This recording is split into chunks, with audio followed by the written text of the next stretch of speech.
in terms of police response times. When we started the bankruptcy process, some of the numbers that were being quoted is over 50 minutes for response time. Wow. Now that response time is in the teens.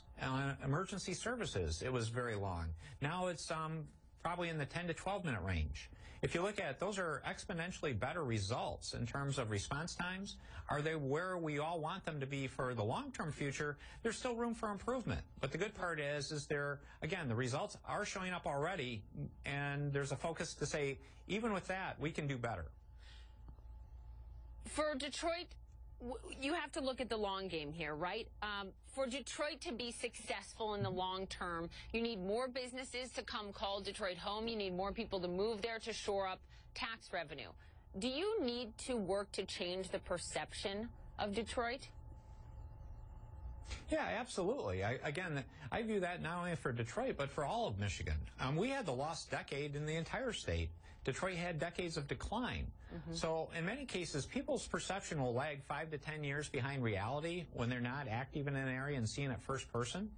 So when I go out and give talks, or when I do a trade mission, I just went to China recently, a lot of it is making sure people have the facts about what is Detroit of today, what is Detroit, Michigan of today. And when they do, it dramatically changes their impression. In fact, as I talk to people, as people see this, I encourage people to come visit Detroit. That's the very best way, is to come see it first person. So we're going to continue that effort. And one thing I look forward after the first of the year is hopefully getting around to more places to really talk about the real comeback of Detroit, Michigan.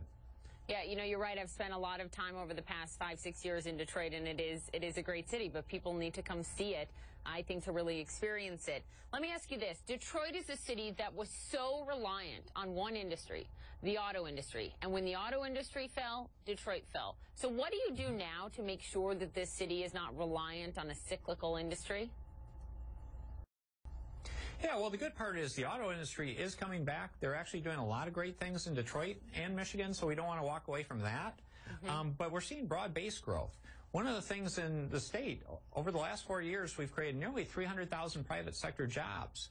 And when you look at where those jobs came from, only about 13% or so are in the automotive or the transportation industry. About 30% are in manufacturing. All the 70% of those other jobs are in a wide variety of other places. And when you look at the results, we're actually one of the leading states for creating high-paying jobs, medium-paying jobs. So it's showing up in many great ways, and I'm still proud to say, even with those kind of results, those smaller percentages, we're #1 in creating manufacturing jobs in all the United States. So the trend line is very good in Michigan. Our thanks to the governor for joining us on the program. As Detroit emerges from bankruptcy, in its latest employment outlook, the Manpower Group is